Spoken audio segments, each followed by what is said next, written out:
Welcome back yet again, guys. It's a pleasure to have you with us as always.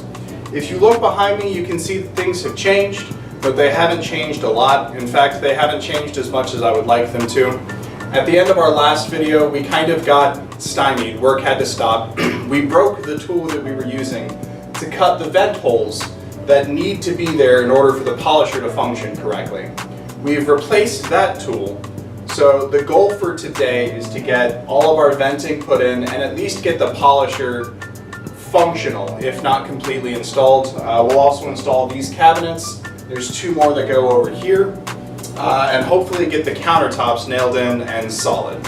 If you look over this way, you'll see instead of being able to go get the tool that we needed to at the end of the last video, we went ahead and did a little bit of pre-staining, and it looks amazing. I don't know if it's showing up on the video, but I'm really excited to be able to get to the part where we can do all of the stain. So today, polisher, countertops, cabinetry, let's get to it. So you can see here our hole is mostly cut, but things don't quite line up the way that we want them to. So I'm going to give this a go, and we're just going to have to see how it goes.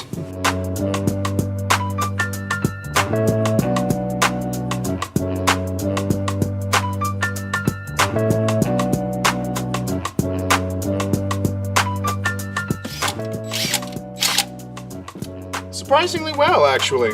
I really thought it was going to be a lot worse than that. Huzzah!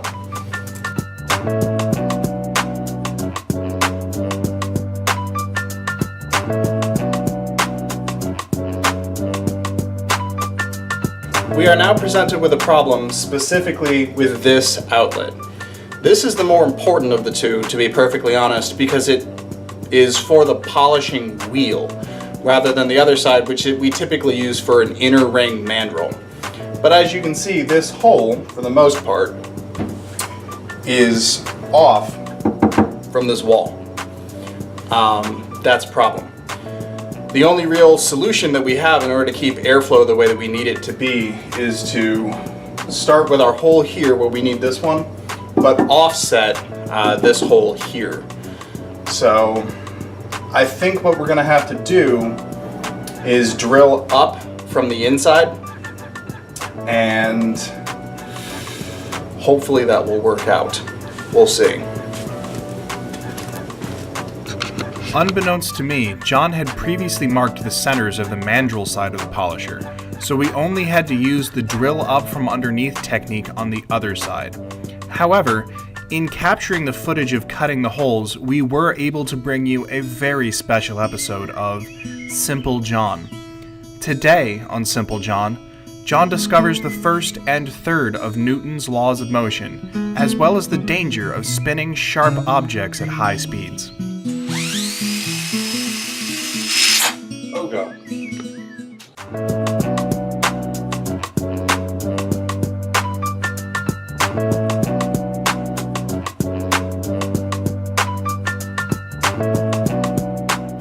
It looks like we were right about our locations. You can see that's the very edge of the countertop there.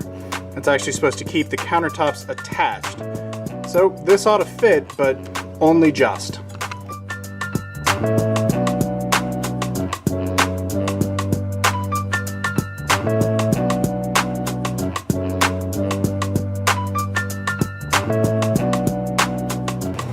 So we've got half the holes drilled, and they actually line up fairly well, believe it or not. That's the air handler you can see down there. Now we just have to get the other two drilled, and we should be good to go. All right, so I've got a drill bit that's long enough to go all the way up from the underside of the counter into that cabinet. What I've done already is taken the 6-inch hole saw and used the bit that's there to mark off where the hole will actually fit on the inside.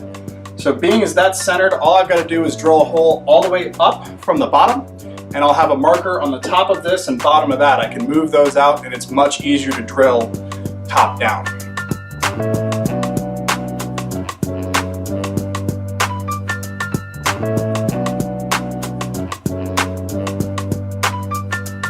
There we go.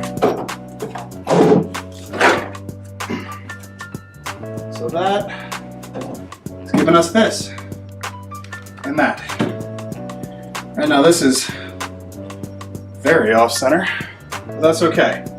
I'm gonna drill that one out first, and then I'll probably come back up from the bottom and see if I can get that one a little more centered on the cabinet.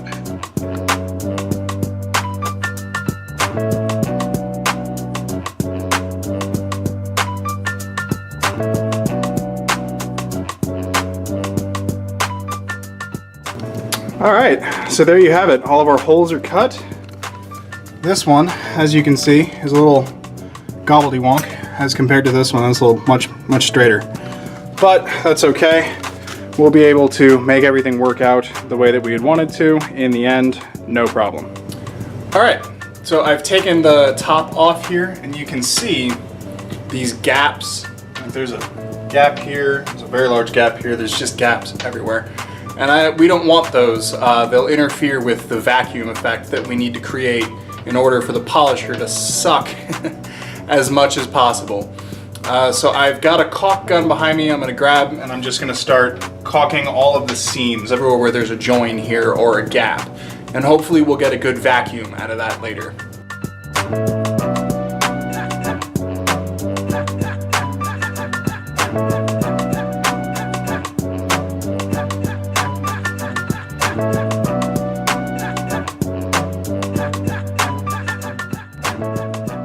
With all of the gaps caulked and sealed, the next step is to secure the countertop to the cabinets.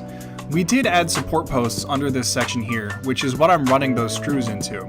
They're really just sections of 2x4 that have been mounted to the studs in the wall and leveled with the cabinets. Typically, you wouldn't attach countertops from the top like this, but we know offhand that we'll be painting and pouring a resin-based top for these, so it's less of an issue. With that done, we can secure the top cabinetry to the wall as well before moving on to installing the internal ducting. All right, so we're now at the point where we're inserting ducting into the polisher. And I'm gonna be honest, our plan has hit a bit of a snag. It's not working out the way that we want it to. So John is over here experimenting. Trying to find the best way to accomplish what we need to accomplish. He's making judicious use of the persuader there, also known as the precision adjuster. And hopefully we'll find a configuration here that works out. If not, we'll have to alter our plans. But you can see already what we're attempting here. As long as we can get that to come straight down and mate with this end here, I think we'll be okay. So let's figure it out. So after a little trial and error, we used a router bit. So now this pops right in. Now we gotta do the other one. After a lot of frustration messing around with the straight sections, we just took a quick trip to Home Depot and went and got this flexible tubing. So this should be a lot easier to deal with. Let me see if I can get this worked in here, and I'll present to you the final solution in a minute. All right, it took some doing because none of this stuff was even remotely cooperative. But you can see here we stuck with the straight stuff. I was able to figure that out. And then this is the flexible stuff, and it worked out fairly well. I don't know if you can see it from where you're sat there, but there's a couple of dents over here. They're not a big deal. It's really just because for whatever reason, when they say 6 inches, they really don't mean 6 inches. None of the stuff wants to go together. But give me a second, I'll give you a better close-up. So here you can see all of this. Here's that denting that I was talking about. And like I said, it's not the biggest deal in the world. It's no real problem. There's that, right? You can see everything's nice and flush and sealed. Those, I think we'll cut down or possibly put in a retention ring or something to mitigate the craziness there, because that's a little insane, but it's no big deal, right? Let's see if I can get a good shot. Right, yep. So there's a ton of duct tape in there, but it's duct tape. It's actually serving its intended purpose. So I'm gonna run the power here in just a second, and we're gonna run a test. All right, so we got the ducting in. I've run the power outlet, and I'll show you that in just a minute, but I'm too excited. I've gotta show you this. Listen, and hopefully this shows up on the camera because it's incredibly quiet.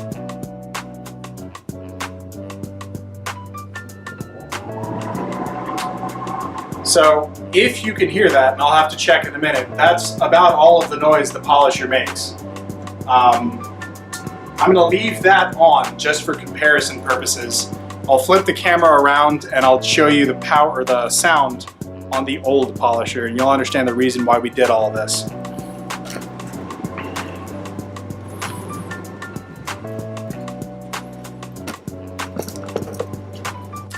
Listen.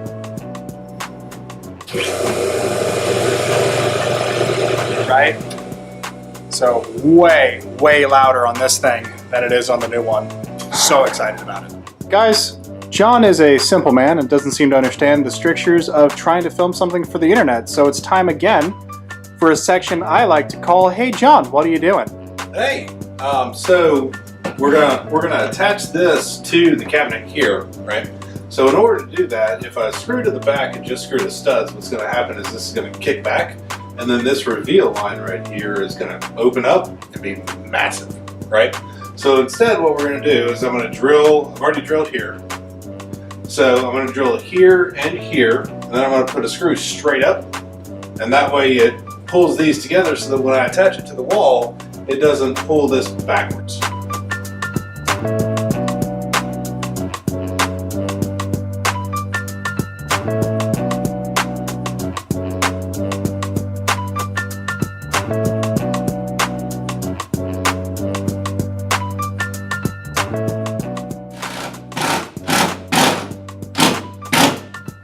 There we go.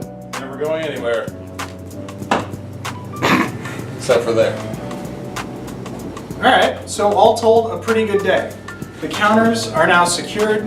Our cabinetry is also secured. The ducting is completely finished for the polisher, and we showed it to you. We checked it. It's amazing. It's the best thing in the world. So tomorrow, I think what we'll do is finish up the trim strips for the countertops and for the gaps.